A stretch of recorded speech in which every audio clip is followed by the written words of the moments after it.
오늘 말씀 제목은 하나님 앞에서입니다. 우리 한번 따라하십니다. 하나님 앞에서. 하나님 앞에서. 다시 한번 하나님 앞에서. 하나님 앞에서. 하나님 앞에서 살자라는 것이죠. 하나님 앞에서 살자. 이 스위스 제네바의 종교개혁자, 장로교의 어떻게 보면 창시자라고 할 수 있는 이 존 칼빈. 칼빈이 인생을 살면서 중요한 삶의 좌우명이 있었다면 바로 코람데오. 코람데오라는 말은 라틴어거든요. 네, 이 코람이라는 것이 뭐뭐 앞에서, 데오가 신입니다. 그러니까 신 앞에서 살자라고 하는 그러한 말입니다. 칼빈은 한평생 이 하나님의 말씀을 연구하고 또 전하고 가르치면서 내가 하나님 앞에서 사는 것이 가장 중요한 것이다. 사람 앞에서 사는 것이 아니라 또 또한 권력과 명예를 위해서 사는 것이 아니라 누가 보든 안 보든 하나님은 나를 지켜보고 계신다라는 것을 생각을 하면서 늘 하나님을 의식하면서 사는 그러한 삶. 그 칼빈의 그 중요한 삶의 좌우명. 코람데오. 우리 한번 따라하겠습니다. 코람데오. 코람데오. 그거는 하나님 앞에서라고 하는 그러한 뜻입니다. 오늘 읽었던 그 시편 139편은 하나님은 모든 것을 다 알고 계신다. 왜 우리가 하나님 앞에서 살아야 되느냐? 하나님은 모든 것을 다 아시는 분이기 때문에 그렇습니다. 오늘 시편 139편을 읽었는데요. 우리 한번 본문을 한번 보겠습니다. 성경을 다 보시면 1절을 우리 한번 같이 읽어볼까요? 1절입니다. 시작. 여호와여 주께서 나를 살펴보셨으므로 나를 아시나이다. 나를 하나님이 아신다. 2절에서도 주께서 내가 앉고 일어섬을 아시고 멀리서도 나의 생각을 밝히 아시오니. 그러니까 나의 그 외형만 아는 게 아니라 하나님은 나의 생각까지도, 그리고 나의 본심. 성경에 보면 사람은 외모를 보지만 하나님은 중심을 보신다. 다윗을 선택하실 때 사람들은 형들이 저 외모적으로 또 지식적으로 더 나았는데 하나님은 목동인 다윗을 선택한 이유는 하나님은 그 중심을 보고 계신다라는 것입니다.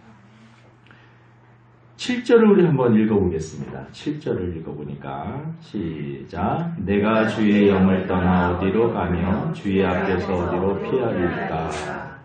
그는 성령을, 하나님을 피할 수도 없고 어디 도망갈 수도 없다. 그러면서 내가 땅을 팔 수 있는, 두더지처럼 땅을 팔 수 있는 능력이 있어서 정말 깊이 땅끝까지 이렇게 들어가서 그곳에 거하면 하나님이 날 못 보시겠지, 모르시겠지, 그게 아니라 그곳에서도 하나님이 나를 여전히 지켜보시고, 내가 새처럼 날개가 있어서 새벽 일찍 일어나 새벽 만나게 돼서도 저 바다 끝에 멀리 날아가 나 할지라도 하나님께서는 거기서도 나를 지켜보고 계신다. 그래서 우리가 왜 하나님 앞에 살아야 되느냐? 하나님의 속성 가운데 이 전지성이 있습니다. 전지성은 모든 것을 다 아신다라는 것입니다. 고린도전서 2장 10절에 보니까 오직 하나님이 성령으로 이것을 우리에게 보이셨으니 성령은 모든 것 곧 하나님의 깊은 것까지도 통달하시느니라. 사람의 일을 사람의 속에 있는 영 외에 누가 알리요? 이와 같이 하나님의 일도 하나님의 영 외에는 아무도 알지 못하느니라. 하나님께서 모든 것을 다 알고 계신다. 여러분, 나무에서 나뭇잎이 떨어지는 거, 수많은 나뭇잎이 떨어지는 거 우리가 어떻게 알 수가 있겠습니까? 하나님은 다 아시고, 참새 한 마리가 공중에 날아가다가 뚝 떨어지는 것도 하나님은 다 아신다. 하나님은 우리의 머리카락까지 다 세신다. 여러분 머리카락이 여러분 몇 개인지 아세요? 저도 한 달에 한 번씩 이발을 하는데 제 몸에 달려있지만 제 머리카락이 숫자가 몇 개인지 모릅니다. 혹시 그거 아시는 분 있으세요? 궁금하신 분은 오늘부터 조금 세어보시기 바랍니다. 하나하나게 한번 세워보세요. 이거 세다가 정신병 걸릴 거예요. 하나님은 우리의 머리카락 하루에도 수도 없이 빠졌다가 또 나고 그러한 모든 숫자들도 하나님은 정확하게 알고 계신다라고 하는 것입니다. 그러니까 우리 하나님께서는 모든 것을 아십니다. 하나님은 하나님 스스로도 당신 스스로도 잘 아시고 하나님께서 만들어 놓은 이 세상의 모든 창조물 사람을 비롯해서 모든 자연 만물, 우주 만물, 별 하나하나까지 다 아신다라고 말씀을 하고 있습니다. 사건이 일어나는 모든 사건들도 아시고 사건이 일어나게 된 그 원인들도 알게 되시고 여러분 재판을 하게 되면 어떤 사람은 사실은 억울한 사람들도 있을 거예요. 자기가 잘못을 하지 않았는데 누명이 씌어서 벌을 받는 사람들도 없지 않아 있을 겁니다. 근데 하나님 앞에서 우리의 재판을 받을 때는 우리가 핑계를 댈 수도 없고 정확한 재판을 하나님은 공의로우신 분이기 때문에 정확하게 하신다라는 거죠. 이사야 44장 7절에 보니까 내가 시초부터 종말을 알리며 아직 이루지 아니한 일을 옛적부터 보이고 이르기를 나의 뜻이 설 것이니 내가 나의 모든 기뻐하는 것을 이루리라. 사실 하나님은 미래에 되어질 모든 일들까지도 과거와 현재와 미래에 되어질 모든 일까지도 알고 계십니다. 옛날 그 갈라디아 성경에 보면 하나님은 만홀히 여김을 받지 않으냐 하십니다. 그 말이 무슨 말이냐면 하나님은 속지 않으신다. 사람은 사람을 속일 수가 있습니다. 사람이 참 간사해서 사람은 사람을 속일 수가 있어요. 근데 하나님은 속지 않으시는 분이다. 그래서 우리가 하나님 앞에서 살아야 되는 이유는 하나님은 모든 것을 다 알고 계시는 분이기 때문에 하나님을 속이려고 하는 그 자체가 어리석은 삶이기 때문에 그렇습니다. 그럼 여러분 어떻게 사는 것이 하나님 앞에서 사는 것인가? 먼저는 하나님이 살아계심을 믿고 하나님을 의식하면서 생각 속에서 늘 하나님은 나를 지켜보시고 나와 함께 하시는 분이다 라고 하는 그런 히브리서 11장 6절에 보니까 믿음이 없이는 하나님을 기쁘시게 하지 못하나니 하나님께 나아가는 자는 그가 계신 것과 그러니까 그가 살아계신 것 그가 계신 것과 또한 그가 자기를 찾는 자들에게 상 주시는 이심을 믿어야 할지니라. 여러분 하나님이 살아계심을 믿고 그 살아계신 분을 늘 의식하면서 사는 그러한 사람 그분과 동행하는 삶 그분과 함께하는 삶 그분과 교제하는 삶 우리가 이런 설교를 들으면 하나님이 날 계속 지켜보시면 아유 너무 부담이 되는데 하나님은 경찰관이신가? 왜 날 이렇게 뒤쫓아다니셔? 그렇게 생각할 수가 있습니다. 근데 여러분 갓난아이를 그 어머니가 눈을 떼지 않고 지켜보는 이유는 저 녀석 뭐 잘못만 해봐라. 내가 잘못만 하면 혼내주리라고 지켜보는 게 아닙니다. 짐승들도요 자기 새끼를 이렇게 그 어미가 살피고 돌봅니다. 왜 그러냐면 계속 지켜보는 이유가 있어요. 혹시 누군가 와서 해코지를 하는가. 여러분 짐승들 중에 동물의 왕 이런 것들 보면은 아무리 연약한 동물이라도요 자기 새끼를 건드면요 그 어미가 가만히 있지 않습니다. 자기 생명을 걸고 싸웁니다. 여러분 하나님께서 왜 우리들을 계속해서 지켜보고 왜 계속해서 그렇게 하시느냐. 여러분 저와 여러분 하나님의 자녀이기 때문에 그래요. 하나님이 불꽃 같은 눈으로 지켜보는 게 경찰관처럼 검사처럼 이 녀석 뭐 잘못만 해봐라 내가 혼분을 내준다. 채찍을 들고 잘못할 때마다 채찍하기 위해서 우리를 지켜보시는 게 아니에요. 우리가 잘못할 때 때때로 채찍을 하시긴 하시지만 그 채찍은 사랑의 매지 우리를 죽으라고 때리는 그러한 매가 아닌 것입니다. 하나님은 우리들에게 뭘 원하시느냐? 함께 동행하기를 원해요. 함께 동행. 저는 요즘에 존 비비어라고 하는 기독교 설교도 하시고 책도 많이 쓰셨어요. 존 비비어라고 하는 이름이 조금 이상하죠. 비비어. 존 비비어라고 하는 그분이 책을 여러 번 내셨는데 여러분도 한번 그분의 책을 조금 접해봤으면 좋겠어요. 근데 그분의 책 중에 이 친밀함이라고 하는 책이 있어요. 친밀함. 신앙생활이란 뭐냐? 하나님과 친하게 함께 사는 거예요. 어떤 사람은 하나님을 어떻게 생각하느냐? 주일날 한번 와서 만나는. 그래서 내가 상처가 있기 때문에 그분은 나를 치료해주는 상담자처럼 일주일에 한 번씩 만나러 오는 분들이 있다. 또 어떤 분들은 하나님은 나에게 복을 주시는 거야. 근데 하나님은 우리들에게 뭘 원하십니까? 너가 내 안에, 내 말이 너의 안에 거하면 여러분 하나님은 같이 살기를 원하신다. 동행하기를 원합니다. 성경에 보면 에녹이라는 사람이 있어요. 에녹은 죽지 않고 천국으로 직접 간 사람이에요. 살면서 하나님과 늘 같이 동행했다. 동행. 그러니까 하나님이 우리들을 원하는 그러한 삶의 패턴은 잠깐 만나서 대화하고 헤어지고 잠깐 만나고 헤어지고 보고 싶을 때 보는 그런 사이를 원하시는 게 아니라 같이 살기를 원하십니다. 인생을 같이 동행하기를 원합니다. 그래서 그분이 늘 살아계신 것을 믿고 그분을 의식하면서 하루하루 살아가는 그것이 바로 참된 신앙입니다. 우리 성경 우리 한번 찾아보겠습니다. 시편 121편을 한번 찾아보겠습니다. 시편 121편 다 한번 찾아보세요.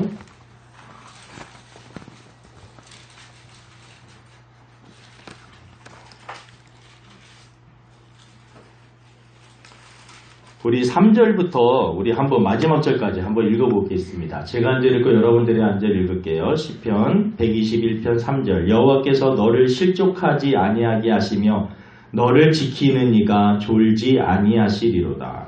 이스라엘을 지키시는 이는 졸지도 아니하시고 주무시지도 아니하시리로다. 여호와는 너를 지키시는 이시라. 여호와께서 내 오른쪽에서 내 그늘이 되시나니 낮에 내가 너를 상하게 하지 아니하며 밤에 날도 너를 치지 아니하리로다. 여호와께서 너를 지켜 모든 환난을 면하게 하시며 또 내 영혼을 지키시리로다. 여호와께서 너의 출입을 지금부터 영원까지 지키시리로다. 하나님께서 계속해서 여기서 보니까 지켜주신다. 지켜주신다. 내가 산을 향하여 눈을 돌리라. 나의 도움이 어디서 올까? 나의 도움은 천지를 지으신 여호와에게서로다. 하나님께서 우리들을 이렇게 계속해서 지켜보시는 이유, 하나님 무섭다, 경찰관 같다, 그게 아니라 하나님은 우리를 지켜주시고 우리와 함께 하기를 원하십니다. 함께 동행하기를 원하십니다. 그러니까 주일날만 하나님을 만나는 것이 아니에요. 교회에 나가는 그 순간부터도 하나님과 동행하는 삶입니다. 옛날에 총신대학원의 김희한 총장님이 글을 하나 쓰셨는데 책이 월요일의 하나님이에요. 월요일의 하나님. 많은 사람들이 생각하기를 하나님은 주일날만 살아계신 분, 그리고 하나님이 거주하시는 곳은 교회, 이렇게만 생각을 하고 교회 밖에만 나가면, 교회에서는 천사처럼 살다가 교회 바깥에만 나가면 마귀처럼 사는, 왜 그렇게 될까? 사람들이 착각을 한다라는 거죠. 교회 안에만 하나님을 모셔놓고 또 주일에만, 특별히 예배 시간에만 하나님이 살아계신 분이다라고 생각을 하고 자기 가정, 직장에서는 하나님은 살아계신 분으로 인정하지 않는다. 그래서 월요일에 하나님은 외롭다라는 것이죠. 외롭다. 여러분, 하나님은 주일뿐만 아니라 월화수목금토일 24시간 365일 우리를 지켜보시고 그분은 늘 살아계시고 우리와 함께 하기를 원하십니다. 넓게. 하나님 내가 힘들 때 하나님 어디 계셨어요? 그 힘든 그 순간에 하나님은 바로 여러분 안에 그리고 여러분 옆에서 여러분을 지켜보시고 여러분이 울 때 하나님은 더 아파요. 여러분 내가 어떤 고통을 당해서 막 마음이 아플 때도 있잖아요. 내 자신의 어떤 문제 때문에. 근데 정말 마음이 아픈 거는 사랑하는 사람이 다치거나 자녀가 다쳤을 때. 그때 참 마음이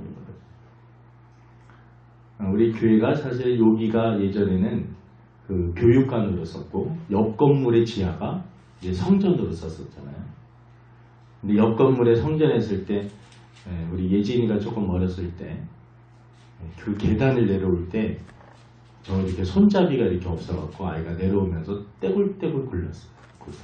그러면서 눈을 이렇게 갖고 그 뾰족한 부분을 탁 찍혀갖고 얼굴을 보니까 막 피가 절절절. 제가 그 모습을 보니까 딸의 얼굴에서 피가 나는 모습을 보니까 사람이 막 순간적으로 막 정신을 그 아이를 안고 막 이 앞에 그때 여기 뭐 한마병원에 그 아저씨 있었는데 그쪽으로 막 달려가고 아이 좀 살려달라. 아저씨가 올 때 죽잖아요. 피난다고 죽나요? 그래서 되게 묵뚝뚝해요. 그 아저씨. 걱정하지 말아요. 그래갖고 아이 성형수술을 이게 성형을 하려면 나는 잘은 못 꼬맨다. 좀 기다렸다가 성형외과 가서 꼬매든지 아니에요. 지금 꼬매주셔야 돼요. 그 아저씨가 막 수삭수삭 꼬매가지고 지금 흉터가 있는지 모르겠는데 그때 제가 생각을 하면 야, 이 자식이 이렇게 조금 아프고 다치니까요. 그것 때문에 저희 아들이 예전에 저쪽에 이제 부목사 생활할 때 빌라에서 내려오는데 어른 한 3살, 4살 때 세발 자전거를 하나 사줬는데 빌라를 그 계단 있잖아요. 거길 자전거를 타고 내려갔어요. 떼굴떼굴 머리가 이거 완전 찢어져요. 병원 가가지고요. 그 의사 선생님이 그날따라 주말인가 막 그랬는데 막 응급으로 해야 되는 거예요. 그러니까 간호사들이 막 잡아줘야 되는데 아빠는 저한테 잡혀요. 그리고 그 의사는 꼬매고 그 아이 그 자꾸 막 꼬매는데 막 피는 나고 아빠 나 죽어요. 나 살려줘요. 막 아이가 몸부림치는데요. 이 아이를 움직이면 꼬매는데 막 지장이 있으니까 그 의사가 의사들이 되게 좀 어떻게 보면 그렇게 냉정하게 보이더라고요. 아무런 감정 없이 막 그냥 아프고 말고 막 이렇게 다 해버려요. 근데 그 모습을 보면서 막 그때 자식을 키우면서 사실은 하나님의 마음이 어떤 것인지 우리가 좀 많이 이해를 합니다. 여러분 자녀들을 이렇게 키울 때 자녀들을 늘 지켜보고 늘 바라보듯이 하나님은 우리를 늘 지켜보고 바라보고 우리가 아파하면 하나님이 너무나 아파하십니다. 여러분 그 순간에 하나님은 여러분 버린 게 아니에요. 여러분이 어려움을 당할 때 하나님은 여러분들을 외면하지 않으세요. 사실 하나님이 도우셨기 때문에 그만큼 다행입니다. 저는 어저께 사고가 날 뻔했어요. 크게 사고가 날 뻔했는데 핸드폰에 갑자기 신호등이 걸린다고 하는데 핸드폰이 와갖고 문자를 딱 확인해갖고 신호등을 딱 보는데 녹색불이었어요. 제가 볼 때 분명히 녹색불이었어요. 그래서 그거 확인하면서 이렇게 걸어갔어요. 근데 갑자기 빠방 하고 차들이 막 몰려가고 막 급하게 팍팍팍 써버렸어요. 왜 그런가 했더니 내가 착각을 한 거예요. 차 신호등을 본 거예요. 차 쪽에서 가는 신호등을 고기를 보고 빨간 걸 보고. 그래서 제가 약간 봤을 때 녹색이기 때문에 그냥 핸드폰 보면서 걸어갔어요. 그때 제가 생각하는 게 야, 사람이 죽는 게 한순간이겠구나. 근데 이 아주 짧은 시간이지만 그 시간에 하나님이 지켜주지 않으셨다. 우리가 사고 당할 수도 있고 다칠 수도 있어요. 제가 지난주에 조금 마음이 안 좋은 게 우리 권사님, 그 정경자 권사님께서 열심히 공부를 하셔서 일을 하시기 시작했어요. 근데 조금 2급 중환자이기 때문에 조금 힘드시겠다라는 생각을 해요. 집에 들어가서서 일을 해야 돼요. 근데 그분은 이게 조금 이제 옮기시다가 그분이 조금 이렇게 해갖고 넘어질 것 같아서 그분을 소파에서 이렇게 하다가 허리를 삐끗하셨어요. 그래서 이제 삐끗하신 줄 알고 허리가 안 좋으니까 병원 가서 CT도 찍어보고 MRI까지 다 찍어 허리가 골절이 되십니다. 그러니까 그 얘기를 다 들었는데 그분이 그 일을 하게 되는 그 소식도 마음이 너무 아픈데 또 골절됐다고 하는 그 소식을 들으니까 그 마음이 너무 그러니까는 목회자도 어떤 우리 성도들이 좀 뭐 목사님 어떤 좋은 소식을 들으면 좀 대단히 기뻐요. 근데 조금 안 좋은 소식을 들으면요, 그냥 마음이 너무 안 좋습니다. 여러분, 하나님은 바로 우리를 그런 차원에서 우리를 지켜보시는 것입니다. 여러분, 그래서 하나님 앞에 사는 자는 어떻게 살아야 되느냐? 진실되게 살아야 된다. 이 독처무작이라고 하는 그 한자가 있습니다. 독처무작이. 그 뜻이 뭐냐면 홀로 있는 곳에서 자신을 속이지 말라. 이 하나님을 믿지 않는 옛날 사람들도요, 진실되게 살기 위해서 자기 자신을 속이지 말기 위해서 살아야 된다. 이 조선 명종 때 문신이었던 임건 선생이 바로 이런 멋있는 말을 했죠. 홀로 있는 곳에서 자신을 속이지 말라. 근데 우리는 하나님을 속이지 말라. 하나님은 속일 수도 없고 하나님은 속임을 받지도 않는다라는 것입니다. 여러분, 요셉이 왜 위대합니까? 요셉은 어떤 유혹이 왔을 때 내가 하나님 앞에서 범죄할 수 없습니다 라고 그 자리를 떨치고 나갔기 때문에 요셉이 사실은 대단히 위대한 사람입니다.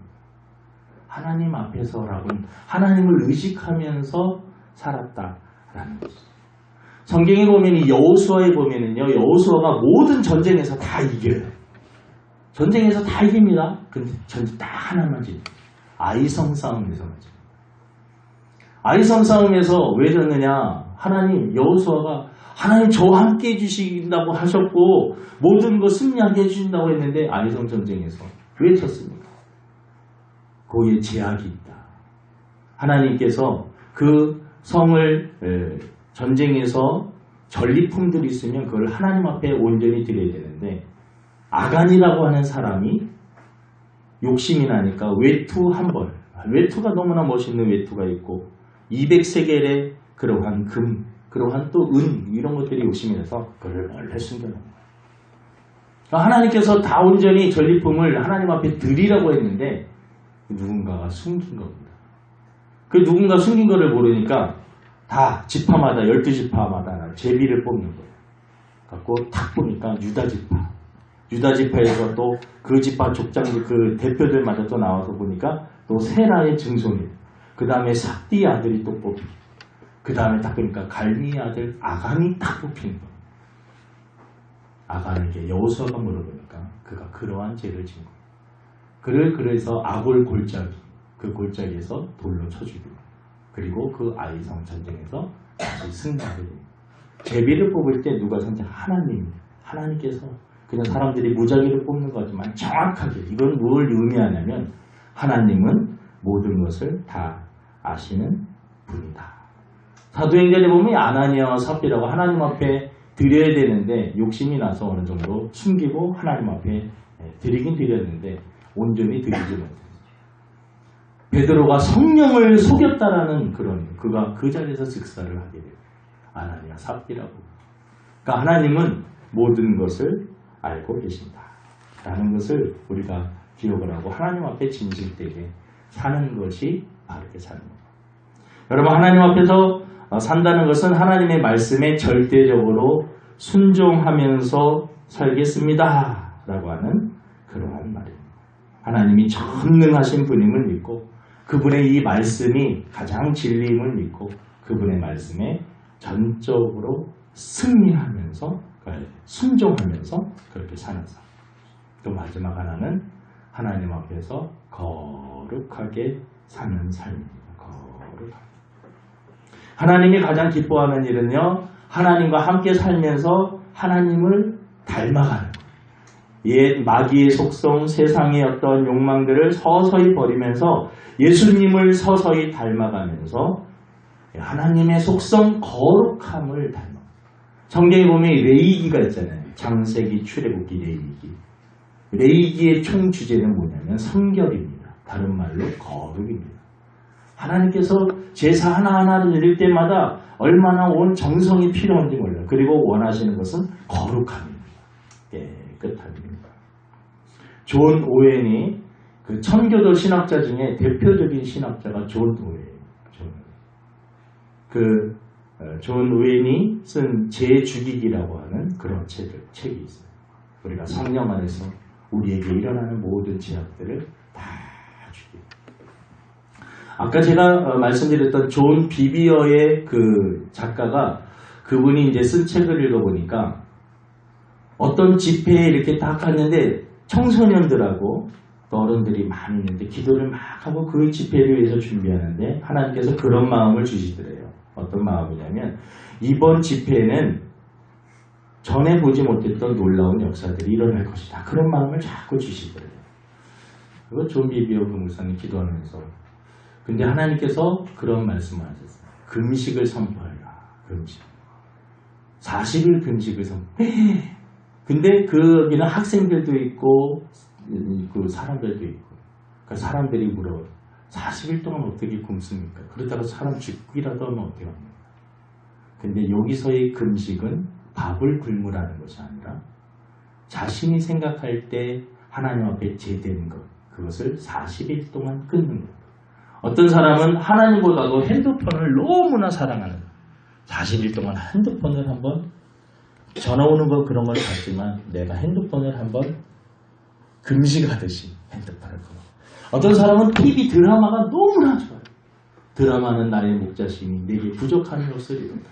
드라마를 보면서 너무나 기뻐하고 슬퍼하고 인생의 모든 것. 그 시간만 되면 막 달려. 저도 사실은 드라마가 너무 좋아요. 드라마를 보면 너무 막 때로 눈물이 날 때도 있고 아무처럼 안 되는데 저 나쁜 놈. 근데 드라마가 막장 드라마일수록 집안이 딱 세 사람만 사는 것 같아요. 지금 다 연결이 돼요. 복잡. 그런 거 보면 참 재밌기도 한데. 그러니까 자기가 좋아하는 그것을 조금 끊어보는 거예요. 하나님보다도 더 사랑하는 것을 무조건 안 하는 것이 아니라 그래도 그것을 내가 조금 커피를 내가 너무나 좋아한다. 커피 때문에 내 몸이 망가지는 거 알면서도 이미 중독됐기 때문에 커피를 계속 마신다.